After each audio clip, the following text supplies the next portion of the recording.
Agora que temos uma noção geral do que seria a memória principal, vamos dar uma olhada mais de perto no conceito de memória cache. O que ela é realmente? Para que serve? Qual a diferença da tecnologia usada lá em nossa memória principal? Vamos ter uma visão geral a seguir? Vamos lá então. Memória cache. Bom, como nós vemos, normalmente associamos, principalmente os vendedores, nos anúncios a gente vê que é disseminado um conceito às vezes um pouco errado, que se imagina, associa-se memória à capacidade de armazenamento. Não é assim quando a gente compra lá um computador? Ó, esse computador aqui tem uma memória de 8 GB, 16 GB, 32 GB, sei lá. Esse aqui não, esse aqui é um HD de 2, 3 teras, ou tem um SSD aqui sei lá, de 512 ou de 1 GB, e aí os preços vão variando. É bastante comercial. Mas pensa direitinho, quando a gente fala de memória, nem sempre a gente está fazendo alusão à sua capacidade de armazenamento. Até porque existem vários tipos de memória, não é verdade? Bom, então vamos dar uma relembrada aqui para fundamentar nossos conceitos. Nós conhecemos o que? Os dispositivos de armazenamento em massa, né? Que normalmente são memória secundária, e os mais comuns que nós conhecemos aí são os HDs, disco rígido, hard disk, temos também hoje o SSD, que são dispositivos que são até caros, né, dependendo da sua capacidade, né? É, o importante é ressaltar que neste camarada você instala lá os programas, né, o sistema operacional, você guarda também seus arquivos pessoais, suas fotos, suas músicas, seus filmes, seus trabalhos, não é verdade?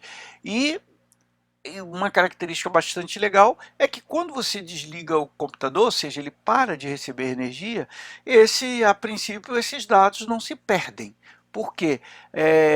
Essa memória ela não é volátil, ok?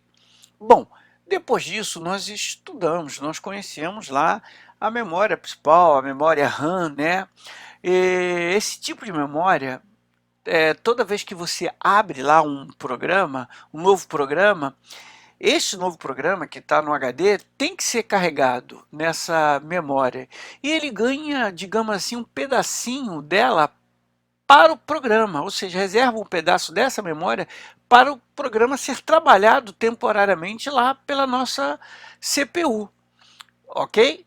É importante também saber que ele é volátil. Se você, por exemplo, desliga lá a energia elétrica, se cai a energia elétrica, todos os dados que estão nessa memória, eles são apagados.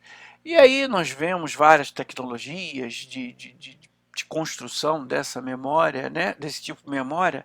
Depois disso, nós temos também lá os registradores e os memórias caches, né? Registrador e memória cache é bastante importante destacar que são duas coisas distintas, né? E que comercialmente o número de registradores às vezes pouco importa. Portanto, você nunca ouvir falar assim, não é muito discutido na hora de comprar um micro, né? Ó, quantos registradores tem, né? Mas vamos dar uma olhada mais de perto.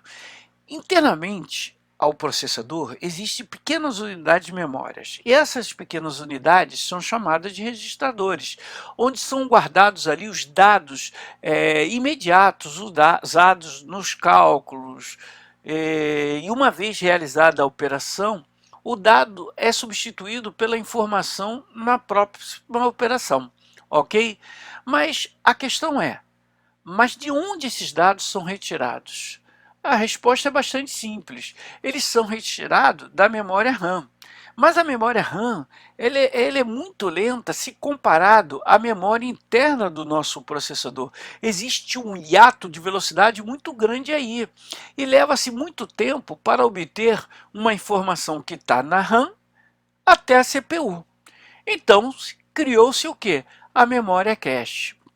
Uma memória normalmente interna ao processador que faz o meio de campo, né, entre esses registradores e a memória RAM. Ou seja, ele compatibiliza, tenta buscar uma compatibilização entre essas duas velocidades. Como a cache é uma memória de alta velocidade também, toda informação que é acessada várias vezes, ela é guardada nesse cache. E com o objetivo de, quando precisar novamente, ela já esteja ali à mão. Ok?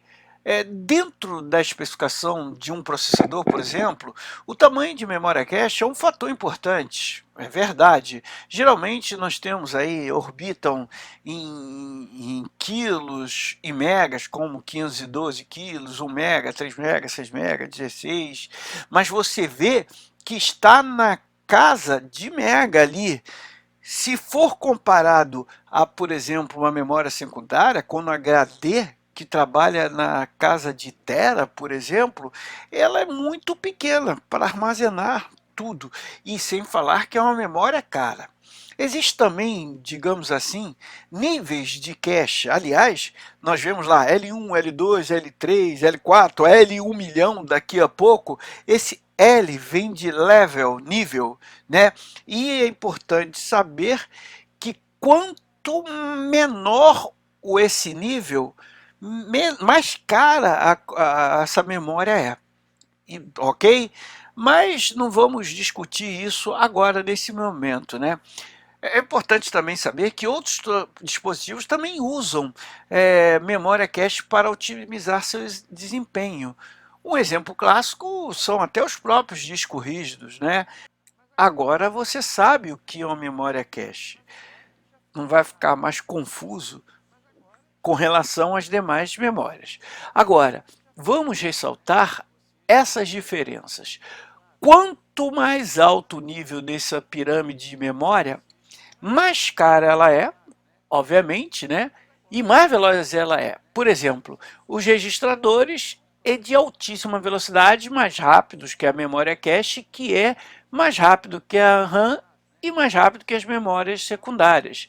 Da mesma forma que, quanto mais alto nessa pirâmide, maior é o custo, né? E sem falar do custo também, né? A capacidade também é minimizada, diminuída quanto mais alta na pirâmide, ok? Então, por exemplo, os registradores, como você vê, são mais rápidos, são mais caros, são muito pequenos, né? E detalhe, precisam de energia, ou seja, acabou a energia, ele perde o seu conteúdo. As memórias caches são quase um registrador, são mais lentos um pouco que os registradores, mas ainda assim são bastante rápidas, são caras, são um pouco maiores que os registradores, mas ainda assim são pequenos e também precisam de energia. A memória RAM, em relação ao cache, principalmente ao cache CPU, né, elas são mais lentas, mas são relativamente rápidas, né? O custo é acessível, tanto é que hoje a gente compra muito facilmente isso, né? O tamanho são razoável e, detalhe, também acabou a energia, perdeu os dados. E temos o mais barato, que é mais fácil comprar, que são as memórias secundárias, né? Que o custo é relativamente mais baixo e tem grande capacidade, e com a diferença das demais, que ao se cair energia, não se perde os dados. É óbvio que aqui esse vídeo está dando uma visão muito geral. Nós temos algumas abordagens que precisamos discutir, como por exemplo, né, como funciona na prática isso? Como é que é feita essa transferência? Como é que é feita essa comunicação de fato entre a memória principal e a cache?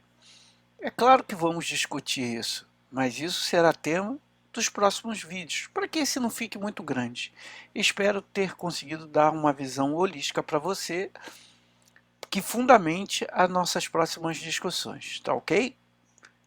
Até a próxima, então. Tchau.